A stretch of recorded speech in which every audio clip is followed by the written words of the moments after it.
कि साथ देना है तो दे देना, कि साथ देना है तो दे देना, न देना हो तो बता देना, कि साथ देना है तो दे देना, न देना हो तो बता देना, और लगा लेंगे हर बात तुम्हारी दिल से, और लगा लेंगे हर बात तुम्हारी दिल से, कुछ भी देना लेकिन धोखा मत देना। नमस्कार दोस्तों, मैं हूं राजेश आर्य और आप देख रहे हैं बड़े चलो न्यूज का प्रेरक कानूनी ज्ञान प्रोग्राम। और प्रेरक कानूनी ज्ञान प्रोग्राम में आपको मिलता है कानूनी ज्ञान। जी हाँ, वो कानूनी जानकारियां जिसकी वजह से आपके जीवन में बहुत सारे सुधार हो जाते हैं और कई परेशानियां दूर भी हो जाती हैं। और यही परेशानियां दूर करने के लिए आज हमारे स्टूडियो में मौजूद हैं एडवोकेट अनिल श्रीवास्तव। सर नमस्कार। नमस्कार। आपका बहुत बहुत स्वागत है हमारे स्टूडियो में आने के लिए।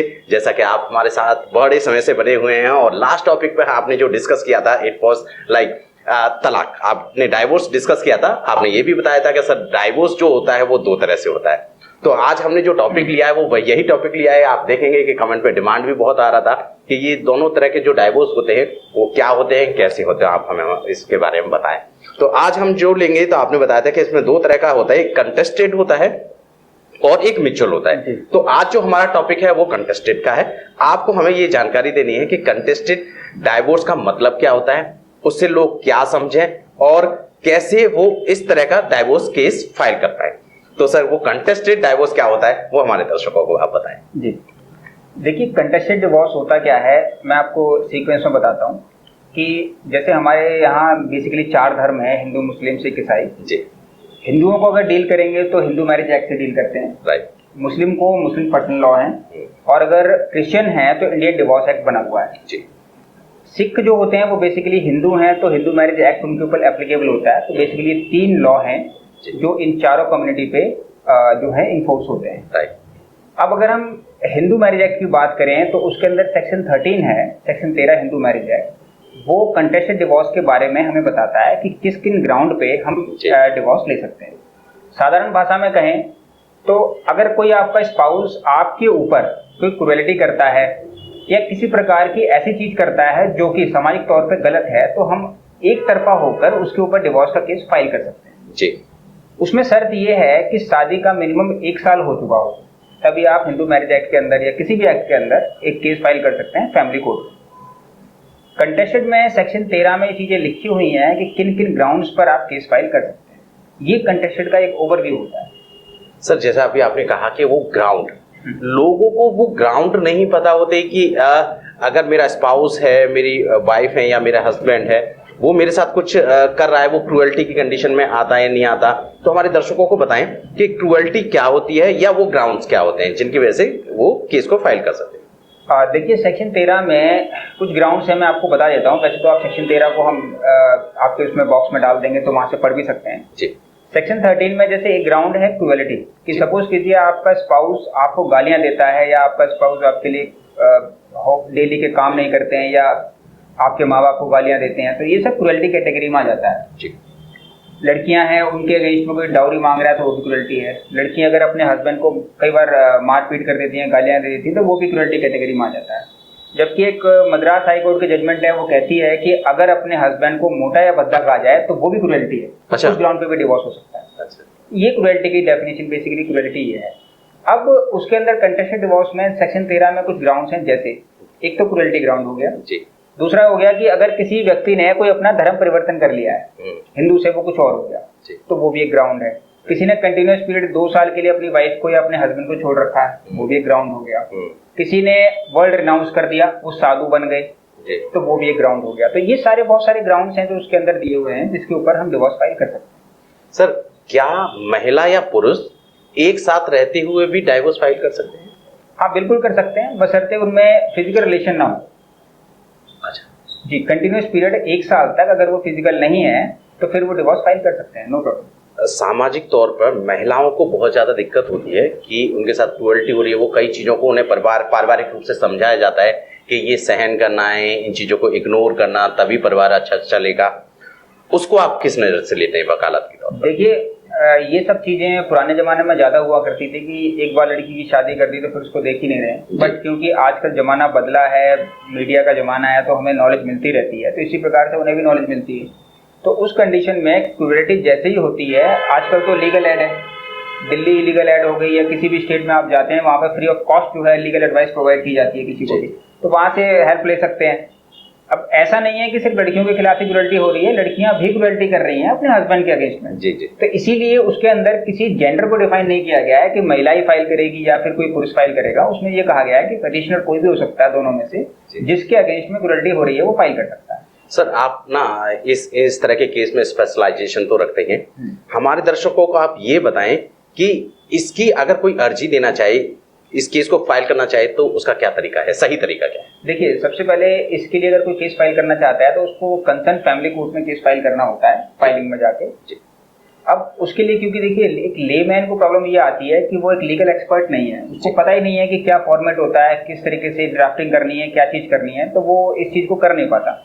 इसलिए मेरी एडवाइस ये है और मेरा कंसर्न भी यही है कि उसको एक लीगल एक्सपर्ट अपॉइंट करना चाहिए, एक लॉ जो प्रैक्टिसिंग एडवोकेट हो, वो उससे ये चीज कराएं तो ज्यादा बेटर रहता है। सर अगर हमसे कोई सहायता के तौर पे आपको फोन करता है हमारी इस लाइन के थ्रू, इस वीडियो के थ्रू, तो क्या आप उसको समय दे पाएंगे? हम जो है फ्री ऑफ कॉस्ट उसको समय दे पाएंगे, उसकी प्रॉब्लम को सॉल्व आउट कर सकते हैं कि भाई ये आपने करना है, ऐसे कर सकता है। वो अपनी प्रॉब्लम को कहाँ से सॉल्व कर पाए या कोई एडवोकेट जो करे या क्या करे, वो उस चीज के लिए बिल्कुल फ्री है। सर महिला कोर्ट में कंस्टेंटेड केस को फाइल करना चाहती है, उसको ये फाइल कैसे करना है, और दूसरा क्या जरूरी है कि वो दहेज की प्रताड़ना का भी इसके साथ केस फाइल करे या घरेलू हिंसा का भी फाइल करे?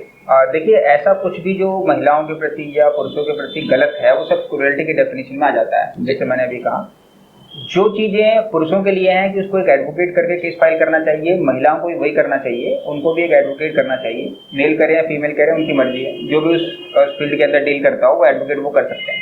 उसके बाद वो केस फाइल करें, ज्यादा अच्छा रहेगा। डाउरी डिमांड क्रूरल्टी है और वो डिवोर्स का एक ग्राउंड है। तो अगर वो सेपरेट रेमेडी चाहते हैं तो 498A CRPC 498A IPC के अंदर वो केस फाइल करके उसमें रेमेडी ले सकते हैं, उसमें पनिशमेंट है, लेकिन वो एक डिवोर्स का ग्राउंड तो है।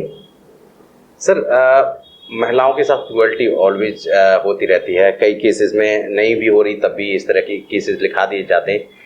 जब महिलाएं गलत कंटेंट को वहां लिखवा देती हैं, आगे चल के क्या परेशानी होने की संभावना है? देखिए, एक्चुअल में ये होता है कि जो भी कंटेंट हम लिखते हैं वहां पर, वो कंटेंट हमें एविडेंस में प्रूफ करना है, साबित वही करेगा जो इल्जाम लगाएगा, उसी को प्रूफ करने का ऑनस होता है।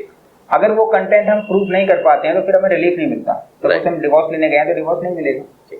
उस कंडीशन में दूसरे वाले के जो बंदा होता है उसके पास जो है रेमेडी ये होती है कि वो उससे डिफामेशन केस फाइल करके डैमेजेस क्लेम कर सकता है, और डैमेजेस कई बार बहुत बड़े भी हो सकते हैं, लाखों में। अच्छा, देखिए एक अच्छी बात आपने बताई कि अगर आप किसी पर क्रूरल्टी या कोई गलत केस फाइल कर देते हैं और उसे आप प्रूव नहीं कर पाते तो आपके साथ समस्या भी खड़ी हो सकती है, क्योंकि दूसरी पार्टी को आपने परेशान किया है तो वो भी आप पर डिफेमेशन लगा सकता है, मानहानि लगा सकता है, और मानहानि के अभी सर ने बताया कि मोटा मुआवजा भी देना पड़ सकता है, तो परेशानी हो सकती है। इसलिए बड़ी सोच समझ कर ही देख लें फाइल को, कि ऐसा तो नहीं है वकील साहब कुछ एक्स्ट्रा लिखवा रहे हैं जिसके सबूत आपके पास ना हो। अगली बात सर मैं लूंगा, जैसे आपने एविडेंस या प्रूफ की बात की, खासतौर पर महिलाओं के पास सबूत नहीं होता कि उनके साथ क्रूरल्टी हुई है, या पुरुष के पास तो बिल्कुल हो ही नहीं सकता, क्योंकि लोग मान लेते हैं कि महिलाएं तो क्रूरल्टी कर ही नहीं सकती, या जज के दिमाग में ये चल रहा था, वकीलों का, मतलब आम जो सामाजिक लोग होते हैं सबके दिमाग में ये चलता है कि महिलाएं क्रूरल्टी नहीं कर सकती। तो क्या एविडेंस, अगर किसी को लगता है कि मेरे साथ क्रूरल्टी हो रही है, मैं क्या एविडेंस तैयार कर लूं जिससे कि मैं कहीं कोर्ट में या अपने वकील साहब के सामने प्रूव कर पाऊं? देखिए, जनरली आजकल क्या है कि सभी के पास मोबाइल फोन होते हैं, घर में कुछ डिवाइसेस भी हैं, तो अगर आप कुछ चीज़ों की रिकॉर्डिंग कर लें तो ज़्यादा अच्छा रहेगा। अच्छा, क्योंकि ये सब चीज़ें अब एडमिसिबल हैं लॉ के अंदर, आप रिकॉर्डिंग करते हैं तो सब कुछ एडमिसिबल है लॉ के अंदर, एविडेंस में माना जाता है। तो अगर आप अपनी वाइफ की रिकॉर्डिंग करते हैं, कोई कॉल ट्रेस हो जाए या कॉल से पता लग जाए कभी आपको कुछ कहा हो, या कोई वीडियो रिकॉर्डिंग हो जाए, ऑडियो रिकॉर्डिंग हो जाए, तो वो हमारा एज एन एविडेंस माना जाता है। साथ में मान लीजिए आपके घर में लड़ाई हो रही है, कोई आपके पड़ोसी हैं वो बीच में चाप करने आ गए, तो वो जो पड़ोसी हैं वो भी एक एविडेंस के तौर पर कोर्ट में पेश हो सकते हैं, कोई रिलेटिव है वो भी आ सकते हैं। ये एविडेंस से हमें सर्कमस्टांशियल एविडेंस से हमें प्रूफ करना होता है, अदरवाइज प्रूफ करना थोड़ा मुश्किल होता है। जी जी, तो अभी आपने जान लिया होगा कि आपको करना क्या है। अगर ऐसा कुछ हो रहा हो और ऐसा आपने मन बनाया है, पहले तो सर ने पहली वीडियो में बताया था कि कोशिश ये करें कि घर बनाएं। लेकिन आपको लगता है कि क्रुएल्टी हो रही है और उसका सामना करना जरूरी है, तो उसके एविडेंस भी होना जरूरी है, क्योंकि कोर्ट कानून आपसे एविडेंस मांगता है, सबूत मांगता है। अगर आप सबूत नहीं दे पाते तो कहीं ना कहीं आपको भी बुरा फील होगा और आपको न्याय नहीं मिल पाएगा। Thank you so much sir, आपने बहुत सारी जानकारी दी। और अगले वीडियो में हम म्यूचुअल वाले तलाक पर बात करेंगे, जिसमें कि आपको लड़ना नहीं है, झगड़ना नहीं है, दोनों की रजामंदी से तलाक कैसे होता है उसको भी जानेंगे, बड़ी आसानी से तलाक करना सिखाएंगे। Thank you so much sir, नमस्कार। और आपको भी बहुत बहुत धन्यवाद, क्योंकि आप हमेशा हमारी वीडियो देखते रहते हैं और आपको जानकारी की जरूरत होती है तो हमें कमेंट के थ्रू जानकारी भी लेते रहते हैं। फिर भी अगर आपको लगता है कि आपको कुछ टेलीफोनिकली पता करना है तो हमारे दिए गए नंबर पर कॉल कर लें, क्योंकि आपको टेलीफोनिकली आपके अकॉर्डिंग आपकी समस्या की जानकारी दी जा सकती है। थैंक यू सो मच हमारे साथ यहाँ बने रहने के लिए। अगर आपने वीडियो को सब्सक्राइब और चैनल को सब्सक्राइब नहीं किया है तो कर लें, वीडियो को लाइक कर लें और दूसरों के साथ शेयर कर दें, क्योंकि ये जरूरी जानकारी सबको पता होनी चाहिए। थैंक यू सो मच, नमस्कार, बाय बाय, टेक केयर और बढ़े चलो।